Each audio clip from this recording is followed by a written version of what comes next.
There is no coming to consciousness without pain. Carl Jung. Have you ever felt like something inside you is screaming, but you can't quite hear it? You go through the motions, work, relationships, responsibilities, but underneath, there's a weight, a quiet ache, a hollow space that no success, no person, no external solution seems to fill. You smile, but it feels forced. You give, but feel emptier. You chase dreams that no longer reflect who you truly are. Why? Because somewhere, along the line, you abandoned yourself. You stopped listening to your inner voice, the one that speaks not in words but in symbols, emotions and dreams, the one that Carl Jung called the gateway to the unconscious. And when you silence that voice, your life begins to fracture. The truth is, you cannot truly heal until you remember who you are, and to do that, you must do something radical in today's world. You must prioritize yourself. This isn't selfishness. It's not about building walls or walking away from everyone. It's about turning inward, meeting the parts of you that have been neglected, denied, or buried beneath years of people-pleasing and self-sacrifice. In the next 50 minutes, we're going to journey into the forgotten chambers of your psyche. We'll meet your shadow. We'll confront your pain, and if you dare, we'll awaken something ancient and sacred inside you, your authentic self. But be warned, this path is not easy. It will ask for your honesty, your courage, and your willingness to feel what you've been avoiding, but in return, it will give you your life back. Let's begin. The forgotten self. Why you feel disconnected. There's a silence inside you, a subtle emptiness. You feel it late at night when the world quiets down. You feel it in moments when you should be happy, but something just doesn't click. This is not depression, not laziness, not even confusion. This is a soul-level disconnection. Carl Jung spoke of it often. He called it the condition of the modern man, disoriented by the world, but mostly by his distance from himself. In a world that demands masks, roles, productivity, and performance, the authentic self becomes the first casualty. But how do you lose yourself? It begins when you're young. You learn that certain feelings are too angry, too sensitive, too loud, too soft. So you bury them. You become who you're expected to be, not who you are. And slowly, the true self goes quiet. It doesn't disappear, it waits. In the unconscious, in your dreams, in your reactions, in the moments when something triggers a strong emotion that doesn't make sense. That's not dysfunction. That's a message. Disconnection is not your enemy. It's a signal, a flare from the depths of your being. It says, you have forgotten me. You have neglected the one person you were never supposed to abandon, yourself. And the more you try to fix it with achievements, relationships, or distractions, the emptier you become, because healing cannot begin until you return home to yourself, and you cannot return home if you keep pretending you're fine. Take a breath. Ask yourself, gently, when did I stop listening to me? Was it after a heartbreak? After someone told you your needs were too much? After the world rewarded you for self-sacrifice and punished you for setting boundaries? Jung said that the journey to the self is often triggered by a crisis, a collapse, a moment when the life you've built becomes unbearable. But that moment is not the end. It's the beginning of the descent. The confrontation with your inner world, the rediscovery of your forgotten self. And here's the truth you've been avoiding. Nobody is coming to rescue you, but also you don't need to be rescued. You need to be remembered. You are not broken. You are buried, and your soul is calling you to dig, to listen, to feel, to return. Tonight, before you sleep, ask yourself this. One question: what part of me have I silenced in order to survive? Write it down. Sit with it, feel what arises, not with judgment, but with curiosity. This is how the healing begins, with attention, with honesty, with a choice. The choice to come home to yourself. But what if the part of you you've buried isn't soft, or wise, or innocent? What if it's angry, dark, terrifying? What if the first thing you must face is your shadow? Shadow whispers. What you refuse to see controls you. There are parts of you you've spent your whole life trying to hide. Rage, envy, shame, guilt so old you no longer remember its source. And yet these feelings live on, not in your conscious mind, but deep in the underworld of your psyche. Carl Jung called this hidden realm the shadow. The shadow is not evil. It is you, the parts of you that were never allowed to see the light. The child told to stop crying, the teenager ashamed of their desires, the adult afraid to be seen as weak. These fragments of your soul don't vanish. They go underground, and from there, they pull the strings. Think about it. Have you ever lashed out and wondered, why did I say that? Have you ever sabotaged your own happiness and whispered, what's wrong with me? Have you ever felt consumed by emotions that made no rational sense? That's not your weakness. That's your shadow begging to be acknowledged. What you don't face controls you. What you suppress expresses itself in indirect, sometimes destructive ways. Jung warned, until you make the unconscious conscious, it will direct your life, and you will call it fate. So many of us call it fate. The toxic patterns we repeat in love, the opportunities we sabotage, the emotions we cannot shake. But what if it's not fate? What if it's the part of you you've refused to meet? The shadow is not your enemy.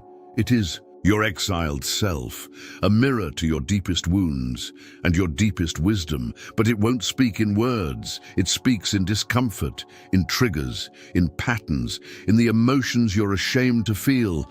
And if you listen, really listen, you'll realize. The shadow holds the key to your freedom. To meet your shadow is to step into the dark forest of your mind, not to be consumed by it, but to retrieve the gold buried in the mud. Because beneath every ugly emotion is a message. Beneath the anger is a boundary that was crossed. Beneath the jealousy is a dream you gave up on. Beneath the shame is a child who thought they were unlovable. The shadow is your teacher, but only if you have the courage to look. Next time you feel triggered, don't run, don't scroll, don't numb. Don't explain it away, ask, what part of me is trying to speak right now? Give it space, give it breath, give it a voice, because the parts of you that scream the loudest in pain are usually the ones that have been silenced the longest. But the shadow doesn't just live inside your emotions. It lives inside your habits, your relationships, your entire lifestyle. What if everything you've built, your routines, your friendships, your very identity, is being shaped by the pain you've refused to confront? What if you're carrying more than you realize, the weight you carry, emotional baggage and invisible wounds? Not all burdens are visible. Some don't bruise the skin. They sit quietly in your chest like a stone lodged beneath your ribs. You walk, you work, you smile, but inside you're carrying something heavy, a grief that was never named, a betrayal you never processed, a version of yourself you never allowed to mourn. This is emotional baggage, not metaphorical, not symbolic, real, energetic, somatic, alive. Carl Jung understood that what we do not integrate, we carry. Every unfelt emotion, every "I'm fine" that was a lie. Every time you swallowed your truth to keep the peace, it all stayed like rocks, tossed one by one into a backpack you wear every single day. Eventually it weighs you down, not just emotionally, but physically. You feel it in the tension in your jaw, in the fatigue that no amount of sleep fixes, in the disconnection that creeps in when you're surrounded by people but feel utterly alone. The most tragic part, you've been conditioned to believe this is normal. Life is hard, just be strong. Other people have it worse, so you dismiss your pain, you compare it, you bury it deeper. But pain that is not acknowledged doesn't disappear. It calcifies. It becomes behavior. It becomes burnout. It becomes illness. And it starts whispering lies like, "You're just too sensitive. You're lazy. You'll never get over this." But those aren't truths. They're symptoms of something unprocessed, unspoken, unhealed. Because here's what no one tells you. You can't heal what you refuse to carry with awareness. And you can't release what you haven't first recognized. So ask yourself, what am I carrying that doesn't belong to me anymore? Is it guilt from a mistake you already made amends for? Is it someone else's expectation of who you should be? Is it an identity built entirely on survival? Imagine laying all of it down. Imagine opening that metaphorical backpack, reaching inside, and holding each emotional stone in your hand, looking at it, naming it, letting it go, one by one. You are not weak for feeling tired. You are not broken for wanting rest. You are simply overdue for relief. Tonight, take a moment and write down, what weight am I carrying that I'm finally ready to release? You don't have to fix it, just name it. That's where the shift begins, because naming a wound is the first act of reclaiming your power. But once you begin to let go, something else rises to the surface, a force that has been buried beneath people-pleasing and perfectionism. Something society rarely honors, but your soul demands. Your right to say no. Are you ready to discover how boundaries can be a sacred act of healing, the sacred act of saying no, boundaries as self-respect? For most of your life, you were taught that saying no was a rejection, a failure, a danger to connection. You learned that being liked was safer than being honest, that being agreeable would protect you from judgment, abandonment, or worse, being alone. So you nodded when you wanted to scream. You stayed silent when you wanted to speak. You said yes when your entire body was whispering, "Please, not again." Carl Jung believed that the soul does not thrive in a life of constant compromise. In fact, he said that the inability to say no is a symptom of a psyche that has been trained to fear itself. Because when you say no to someone else, you say yes to your essence. You affirm, "I matter, my limits matter, my energy is sacred," and that is revolutionary. We live in a culture that praises burnout. We glorify self-sacrifice. We call exhaustion a badge of honor. But let me ask you, how often has your yes come at the cost of your peace? Every time you ignore your needs to fulfill someone else's, you send a message to your unconscious. My truth doesn't matter. My energy is for everyone, except me. And over time, that belief becomes a blueprint. Your unconscious begins to build a life based on depletion. You attract relationships that demand more than they give, jobs that exploit your effort, situations that drain you because you've forgotten that you have the right to protect your inner world. Saying no is not selfish. It's self-respect in action. It's a boundary, not a barrier, a filter, not a fortress, a declaration to the universe. I know my worth. And yes, some people will resist your no. They'll guilt you, call you difficult, withdraw their affection. Let them. Their reaction is not your responsibility.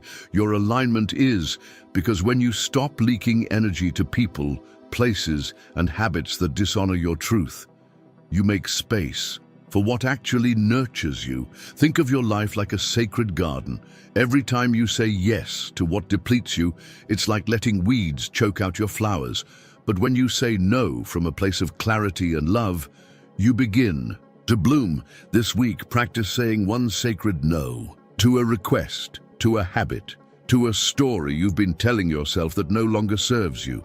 Say it not with anger, but with truth. Then listen closely. How does your body respond? That's your soul remembering its power. But what if you set the boundary, say the no, reclaim your time and still feel lost?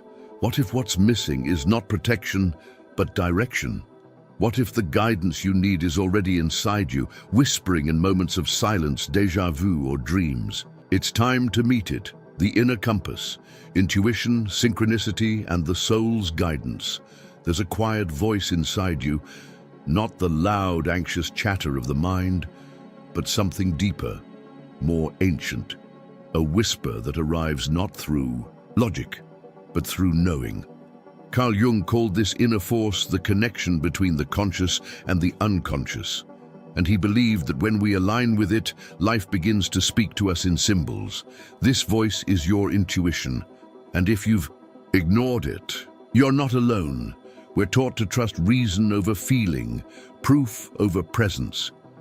But some truths can't be explained, they must be felt. Your intuition doesn't shout. It stirs gently, like wind through tall grass. It comes as a chill, a tightness in your chest, a sudden clarity in the fog. It's the moment you meet someone and sense something is off before they ever say a word. It's the gut feeling that tells you, don't go there, or call this person now, or you were made for more. We often dismiss it, drown it in noise, scroll past it, until the silence becomes unbearable. And then one day we realize we don't trust ourselves. Not because we're broken, but because we've stopped listening. But here's the truth, your intuition is not just a tool, it is your inner compass, pointing you toward your most authentic life. And when you begin to follow it, life starts to rearrange itself. Carl Jung described these moments as synchronicity, a mysterious alignment of events that feel too perfect to be coincidence. You think of a person and they call, you ask for clarity, and a book falls into your lap with the exact message you needed. You feel lost and a stranger says something that cracks you open. This is not magic. It's not fantasy. It's the unconscious responding to your readiness.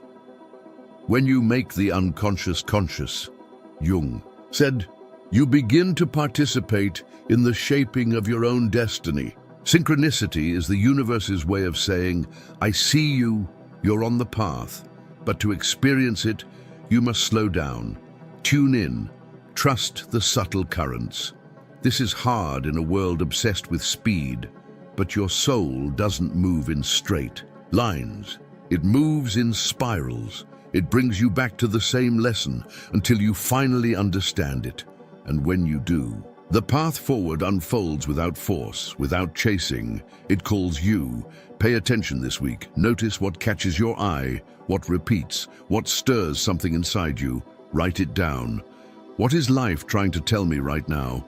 Then pause and listen, because the guidance you seek may already be whispering through the cracks. But what happens when you begin to follow that voice, and it leads you not to light, but to your deepest fears? What happens when your inner compass points you toward the part of yourself you've spent a lifetime avoiding, facing the mirror? Self-acceptance as a portal to wholeness. What do you see when you look in the mirror? Not just your reflection, but beneath it, behind the eyes, into the places you've tried not to look.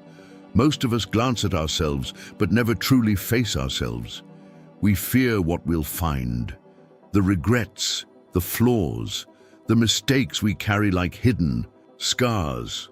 Carl Jung believed that wholeness doesn't come from perfection. It comes from integration, from meeting every part of yourself and choosing to stay. But that requires radical honesty and even more, radical compassion. You cannot heal what you continue to shame. You cannot transform what you refuse to feel. And you cannot be whole if you keep disowning the parts of you that don't fit the image you're trying to uphold. So many of us have built personalities, careers, even relationships, not based on who we truly are, but on who we thought we had to be to survive. We wear the mask, we play the role, we keep the peace. But inside, something aches. Because every mask, no matter how convincing, is a lie your soul cannot sustain forever. Self-acceptance begins the moment you stop editing yourself to be loved. It begins when you look at the part of you you've labeled as too much, too broken, too different, and say, I see you. I won't leave you behind. This is not about indulgence. It's not about blaming others or bypassing growth. It's about saying yes to your totality, yes to the fear, yes to the grief, yes to the rage, the insecurity, the longing. Because when you meet yourself fully, without judgment, you unlock something extraordinary: self-trust. You begin to trust that no part of you is too ugly to hold. No feeling is too dark to process. No story is too painful to witness, and that trust becomes strength, not the kind that hardens you, but the kind that roots you. This is what Jung meant by individuation, the sacred process of becoming whole. Not perfect, it's not a destination, it's a lifelong unfolding, a spiral of becoming, shedding, remembering, and along the way you realize you were never too much. You were never unworthy. You were simply fragmented, and now you're coming home, call to action. Tonight, look in the mirror, not for flaws, not to fix, but to see.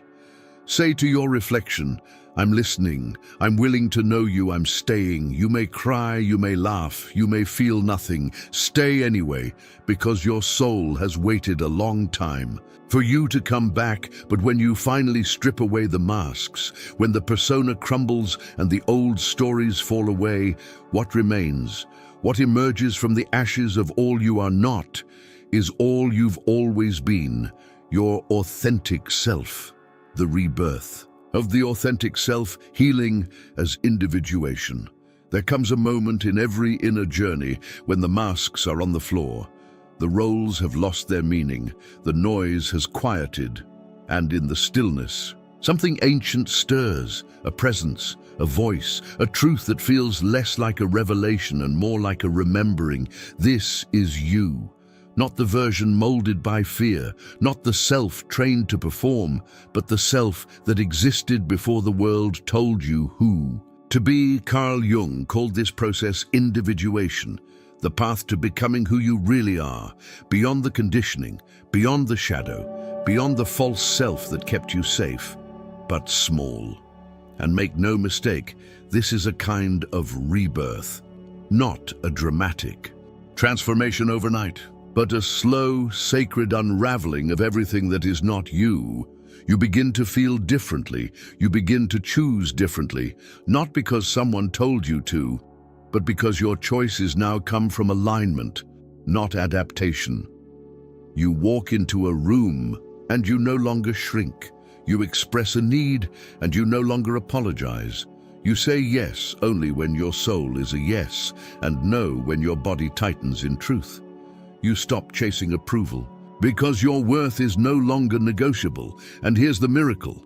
The world begins to respond, not with perfection, not without pain, but with synchronicity. You meet people who see you. You enter spaces that feed you. You feel guided, not by force, but by a quiet confidence rooted in self-intimacy. This is not about becoming someone new. It's about remembering who you were before the forgetting. And from this place, you begin to give to the world not from emptiness, but from overflow. Your boundaries become clear, your relationships deepen, and your creativity awakens. Because when you live as your authentic self, you become medicine. Your very presence invites others to do the same. Your healing ripples outward, and without preaching a word, you become a beacon. This is the gift of individuation, not to escape the world, but to return to it whole. Take a deep breath, feel your feet on the ground, place your hand on your heart, and say, aloud or silently, I give myself permission to be who I truly am. Then take one aligned action today, no matter how small, one step that honors the real you, because every step you take in authenticity rewrites not just your story, but the collective story of what it means to be human. Carl Jung taught us that transformation does not come from avoiding pain. It comes from finding meaning in it, from facing the unconscious, embracing the shadow, and choosing wholeness over perfection. So now I ask you, what part of you are you ready to reclaim? What truth have you been afraid to live? Because the world doesn't need another copy. It needs your original fire. And the first step? Prioritize yourself, not out of ego, but out of reverence, because your healing is sacred and your authentic self is the greatest gift you can offer this world.